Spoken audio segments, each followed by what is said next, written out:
Good morning, everybody. Let us discuss the topic, the dimensional analysis introduction in this interaction.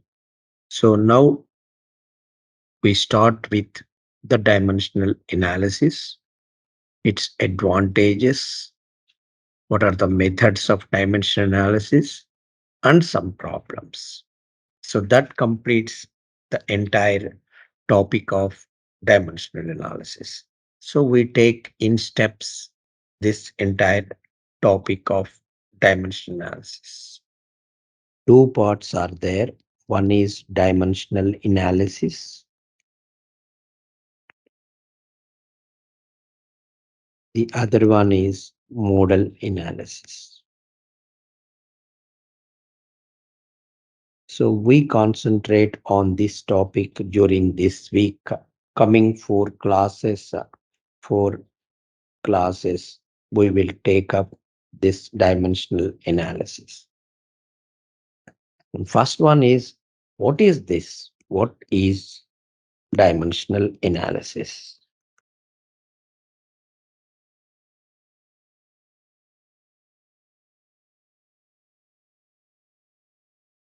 It is a mathematical technique. Please note that it is just a mathematical technique which uses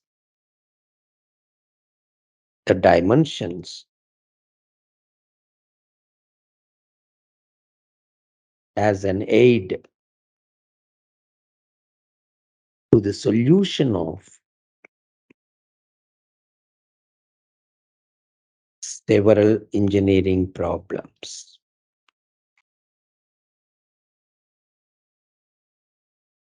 All engineering problems may not have direct solutions.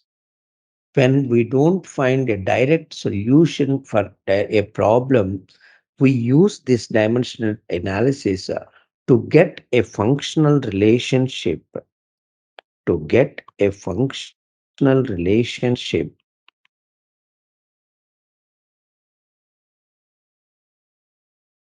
among the variables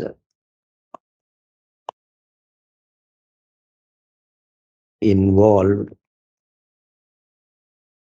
in a physical phenomenon. Dimensional analysis may not give you directly the equations, but it shows a solution towards an equation. By noting that actually towards that equation, then we can explore through other methods of any experimental methods, other methods to find the final relationship or final equation. So it starts actually with basically it dimension analysis shows actually it helps in systematic arrangement, systematic arrangement arrangement of variables, systematic arrangement of variables in the physical relationship.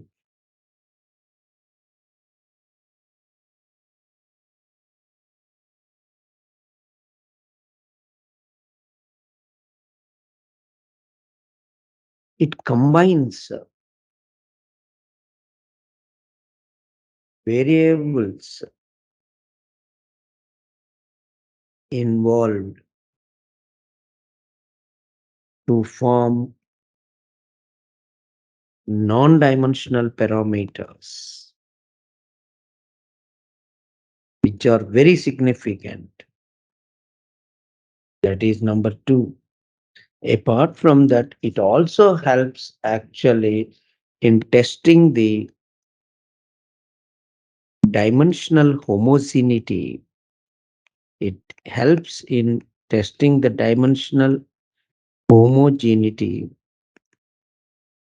dimensional homogeneity of any equation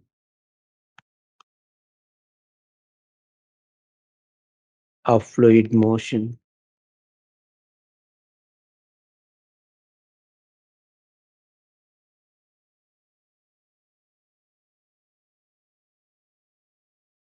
and it is also helpful in deriving equations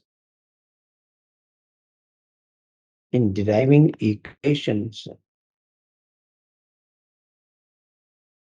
in terms of non-dimensional parameters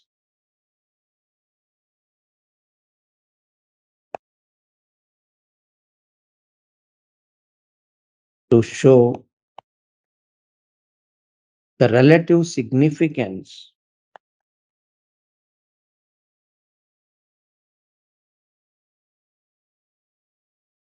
of each parameter.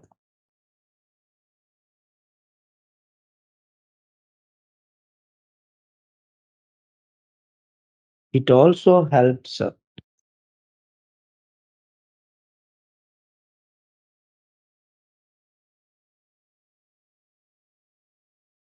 in planning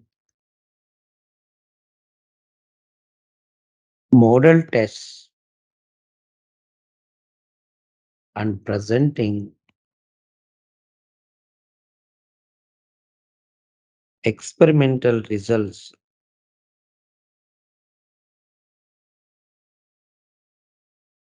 in a systematic manner,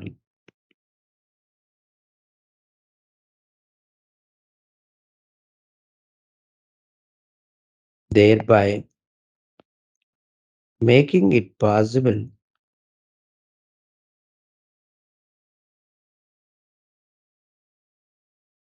to analyze complex fluid flow phenomena.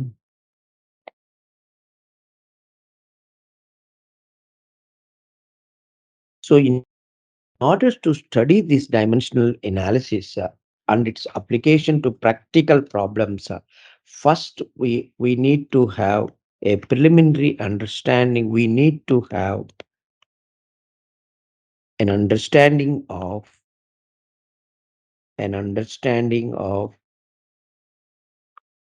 dimensions. We need to have an understanding of dimensions in order to start with that. So, what is the dimensional formulae? Dimensional formulae of any parameter. The dimensional formulae can be basically in fluid flow problems. It can be classified as geometric, any parameter, or it can be classified as kinematic, or it can be classified as dynamic. Fourth one is also there, but we may not use frequently. This is thermodynamic. So any physical parameter quantity can be classified under the thermodynamic. So either it can be a geometric parameter, kinematic parameter, dynamic parameter, or thermodynamic parameter. So our focus generally will be on the first three, basically. You all know that the fundamental dimensions are mass, length, time, and basically the theta, the time, and the temperature, basically, which you can have. So this is mass, length, time, temperature. These are the four, basically.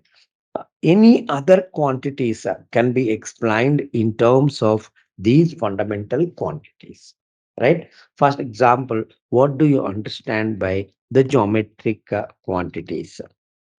Geometric quantities, which generally we come across. For example, length, which you can classify it as L, then you can classify it as area, L square, then you can classify it as volume, for example, that you can classify it as L cube, etc. Like that, you can take it in this direction. Similarly, moment of inertia. Similarly, for example, the slope, the angle, so etc. All these are all basically comes under geometric quantities. Whereas if you go for kinematic quantities, then kinematic quantities are basically, for example, if you time basically, then velocity, for example, right? Then, for example, then angular velocity, or you can call it as acceleration, for example. Then you can call it as discharge, right? Then you can call it as velocity, potential, stream function, for example. Then these are all basically the kinematic quantities. The last one is dynamic viscosity, sorry, dynamic quantities.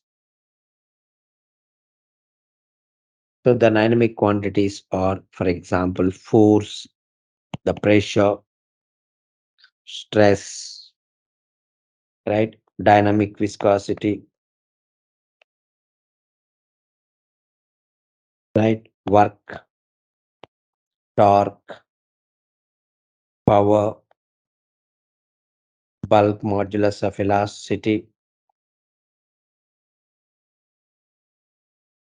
right? Surface tension.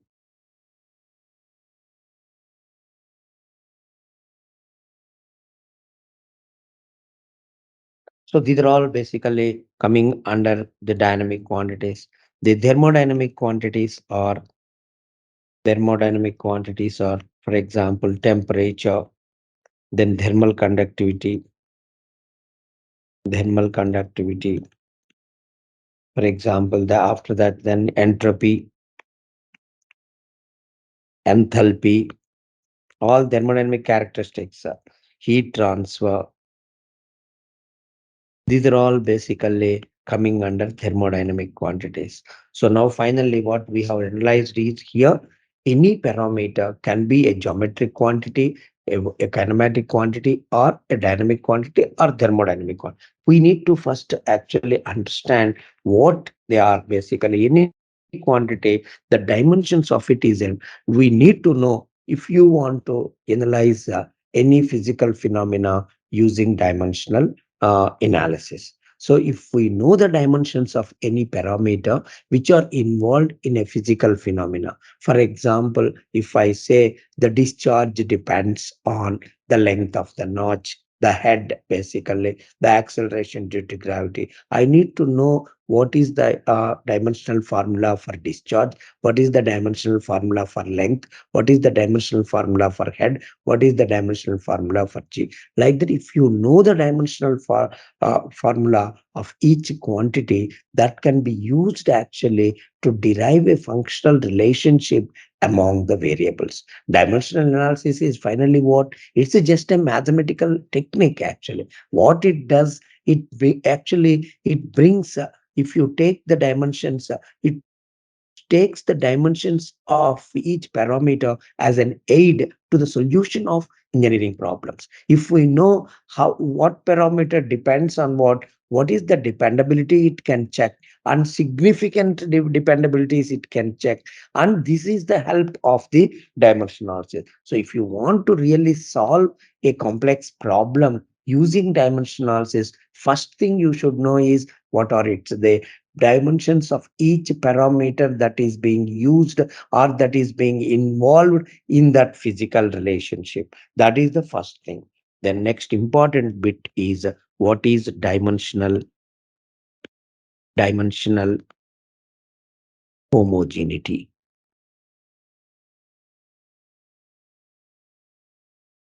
right? Generally, our objective is any equation that which we derive has to be dimensionally homogeneous. If the equation is dimensionally homogeneous, it is independent of system of units. Dimensionally homogeneous equation, that's what we aspire for. Dimensionally homogeneous. Any equation, if it is dimensionally homogeneous, it is basically independent of system of units. You can solve in any system of units, but the solution remains the same. That is the advantage of dimensionally homogeneous equation, right? So, what do you mean by dimensionally homogeneous equation? If you take any equation, there will be terms on left hand side, there will be terms on right hand side. If you take the dimensions of various dimensions of the parameters on LHS and dimensions of parameters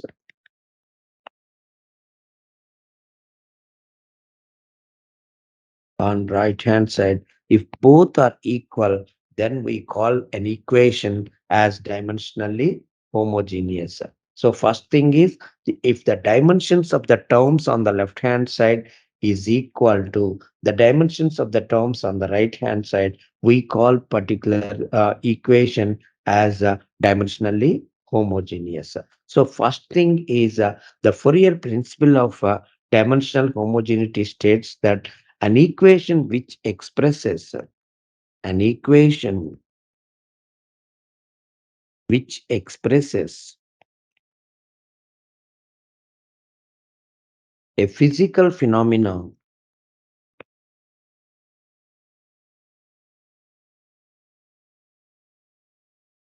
basically of fluid flow must be algebraically correct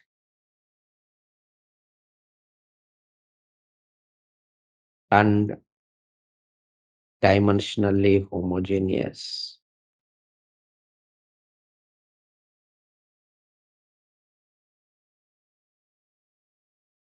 Right? So, what is the example? Now, you take any equation, for example, Q is equal to recent thing only we will take. It is L root 2G H to the power of 3 by 2, basically.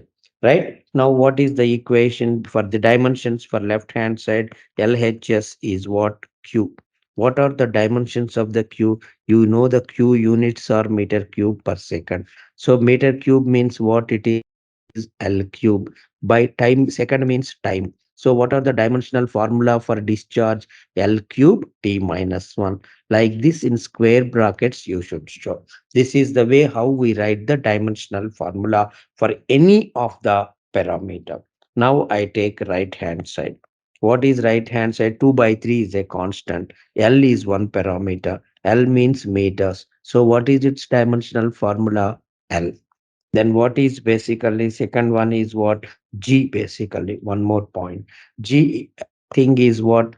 G is meters per second square. So if you take it, meters is what? L by T square. So what is it is finally L T minus 2. This is basically acceleration due to gravity. What is the other parameter? H. If I take H is what? In meters. So what is again its dimensions formula? L. So all the three parameters dimensional formula I have written. Now I will arrange. Left hand side is L3 T minus 1. This is left hand side. Right hand side is 2 by 3 is anyhow constant. It has no dimensions. A constant does not have any dimensions. So L is what? L. Then otherwise root of again this is root 2g. 2 is again constant. It has no dimensions. G is L T minus 2. This is. Then what is again H is L. Now you see how much it is. Basically, if you see both sides, if you see this, then what is happening? You can check it up. If you see L square here, basically, right? This is L to the power of equation is 3 by 2. Now, if you see it, this is L3 T minus 1 and right hand side is L root L to the power of 3 by 2. All three together becomes actually L. This is L to the power of half. This is L to the power of 3 by 2. So L to the power of half, L to the 3 by 2 becomes L square. L square into L cube. And then T to the power of minus 2 under root is T minus 1. So now you see the dimensions on the left hand side. is equal to the dimension on right hand side. So this equation is dimensionally homogeneous. If it is not equal, basically, you can classify it as dimensionally non-homogeneous. So this is how we go forward actually in the equations. There are basically two methods of dimensional analysis.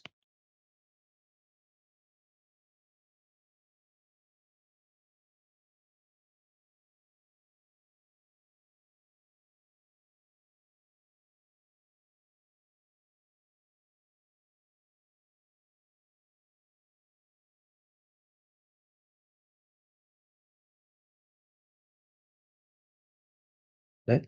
There are two methods of dimensional analysis. One is Rayleigh's method. The other one is Buckingham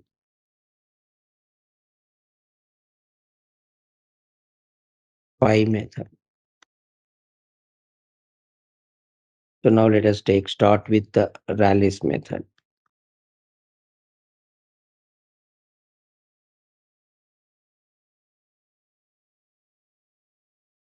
So in the Rayleigh's method, what actually it is the functional relationship of some variables is expressed in the form of an exponential equation, which must be dimensionally homogeneous. What is the crux of it is the functional relationship,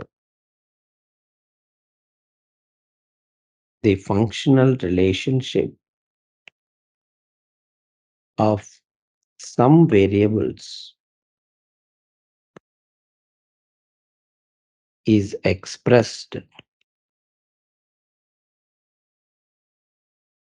in the form of an exponential equation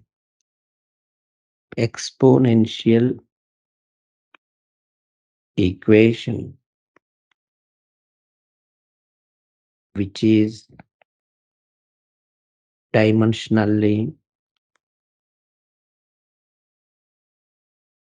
homogeneous.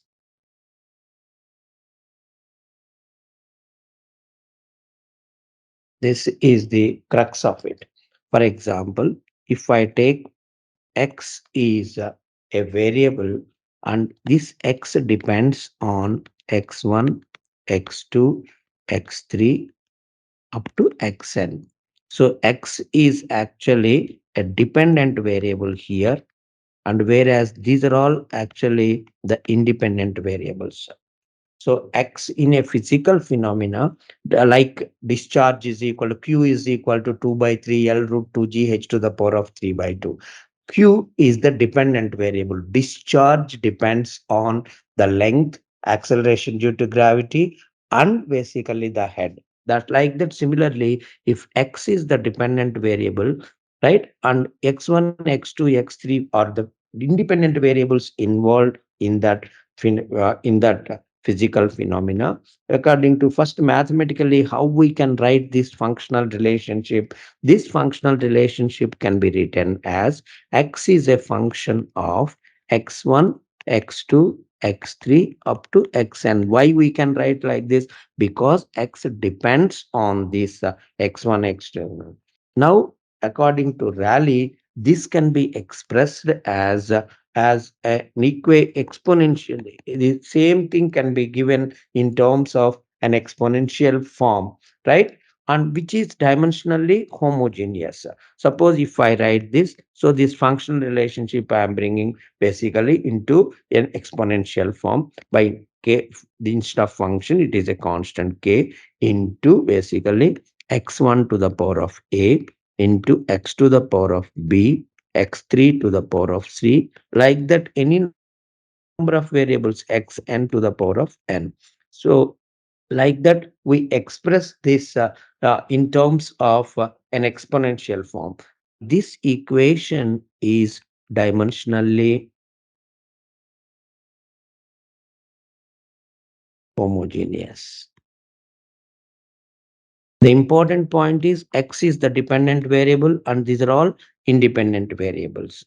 Now, if that is the case, k is only just basically a dimensionless constant, which may be determined from the physical characteristics of the problem from the experimental results, right? So that we don't bother much now. Now, our objective is what if you want to get a functional relationship, what are the values of this A, B, C, and N? That is our thing actually. We need to evaluate this A, B, C, and N, A, B, C, etc. N are to be evaluated.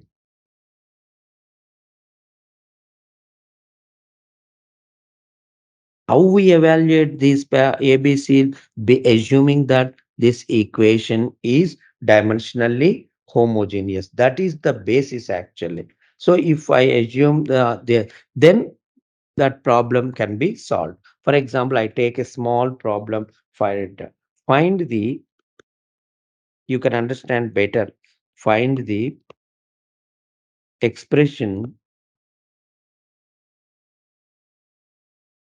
for power developed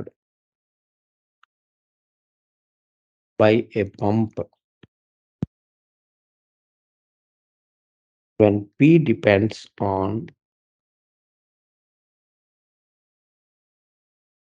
head, H, discharge Q, specific weight,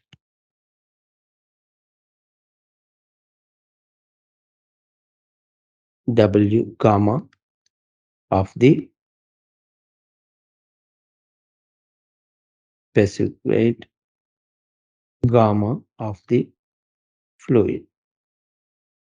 So now you see, I don't know anything, only what I want basically from the dimensional analysis, I want a relation. What the question is, find the expression for power. This is the question. Power developed by a pump when P depends on, this power depends on head, discharge, and specific weight. So now the problem given is P is a function of head, discharge, specific weight. 3. Now, according to Rayleigh, how we can express it, P is equal to, right? Some basically, if I can write some constant into, this is dimensionless constant into basically H to the power of A, Q to the power of B, gamma to the power of C, right? Where K is a dimensionless constant,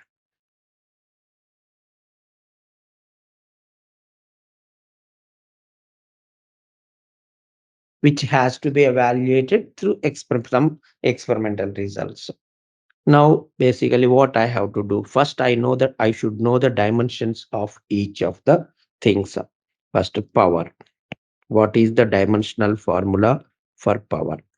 Power dimensional formula. If anybody can tell me, power is equal to basically what you can write, work by time. Otherwise, you just because you cannot muck up these things, you should be able to understand work by time. Work is equal to force into distance by time. You use any of your method, I am using it. Force is equal to mass into acceleration, acceleration into distance by time. Acceleration is equal to all this. If number of times you do it, automatically you will get acceleration is basically it is only meters per square. So LT minus 2 into distance by time. So now M L T minus 2 into L divided by T. So if you now you see it, what we will get? It is nothing but M L2 T minus 3. This is crux of the problem in dimensional analysis is you must know the dimensions of each parameter. If you know cannot I don't suggest anyone to muck it up, but if you do two three problems, automatically you will get that. Then h is equal to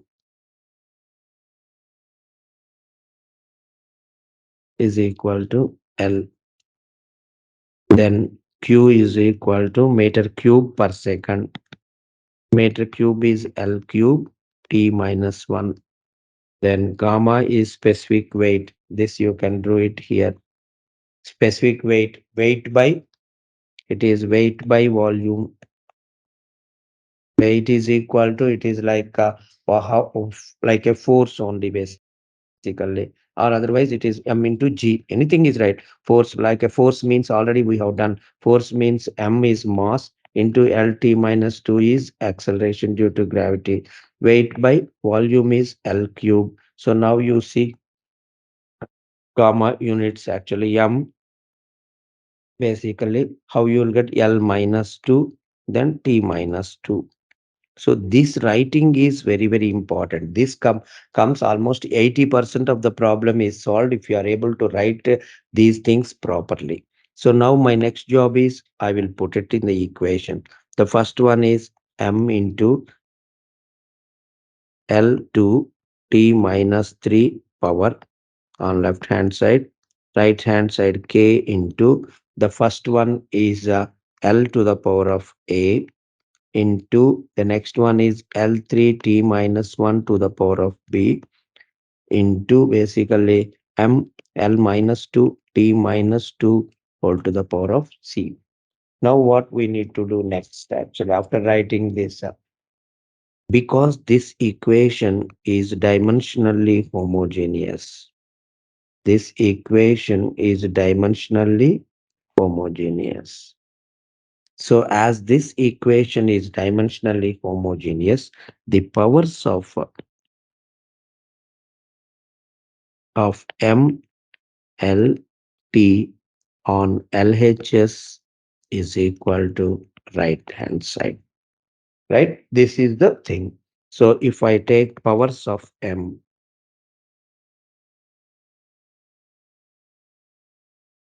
right? Powers of M. Left hand side power of M is how much? It is only 1 basically. It is equal to, right? On left hand side also actually it is only power of M is only C. So C value is equal to 1, first one. Then powers of L. So on left hand side it is basically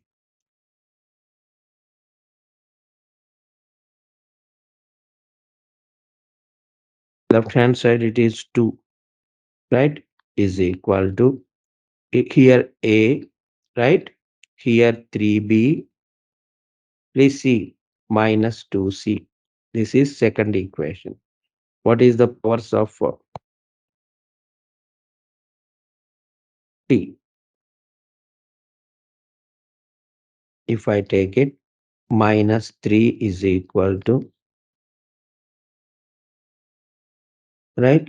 Here you come, it is a minus B, right? And here minus 2C. So these are the equations. So now if I take it actually here, if you can put C is equal to in this basically the last one, if I put C is equal to 1, what is B is equal to? If I put C is equal to 1 here, C is equal to 1, then what will be happening? Minus 3 is equal to minus B minus 2. Therefore, what is B is equal to 1.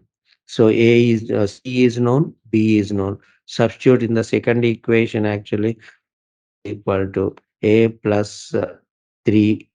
B is 1, 3 into 1, right? Minus 2 into 1. So then 3 minus 2 basically. Here if you do it also, right? A plus 3 minus 2 is equal to 2. Therefore, basically A is equal to 1. So A is equal to 1. Final equation is A is equal to 1, B is equal to 1, C is equal to 1. Now substitute in the equation. P is equal to K into, right? First one, what we have put, first one is what we have put head basically. So H to the power of 1, then Q to the power of 1, gamma to the power of 1. So P is equal to some K into gamma QH, right? This is the thing. So now finally dimension analysis will give you a relation like this. Even if you derive also, what we get is P is equal to some constant which has to be obtained by the experimental results, and naturally it is gamma QH. So this is how we get it. But this problem, Rayleigh's method is very simple.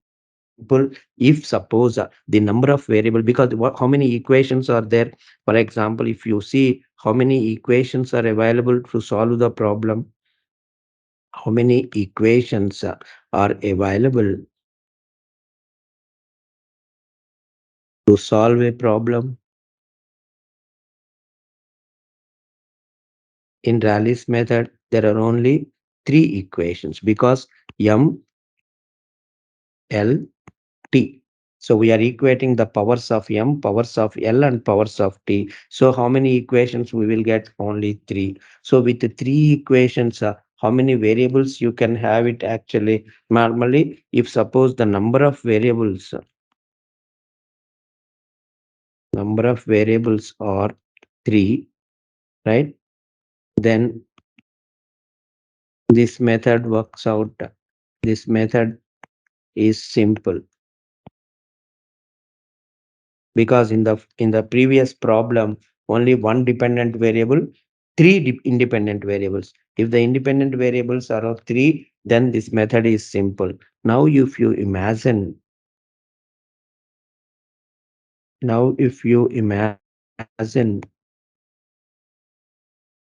if the independent variables are if the independent variables independent variables are more than three, for example, then this method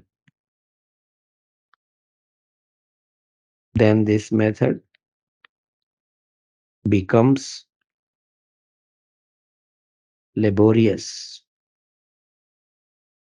I don't say it is impossible, but it is a little bit difficult actually to solve. So that's why Raleigh's method limitation is if the number of independent variables are three and the equations available are also three, then it is very simple to solve the problem, right? If suppose always in any physical phenomena, the independent variables they cannot be three. Always it will be more than three actually. If they are more than three, still Raleigh's method can be used. But only thing is it is very difficult to solve. It's time consuming, it is very difficult to solve. That's why, in order to overcome this difficulty in Raleigh's method, the next method is being suggested, which is called as Buckingham Pi method. Buckingham Pi method, any number of variables, if they are there, still we can solve this problem. So this method is only to overcome the difficulty of Raleigh's method. Difficulty of Raleigh's method is it is more than basically three or four variables.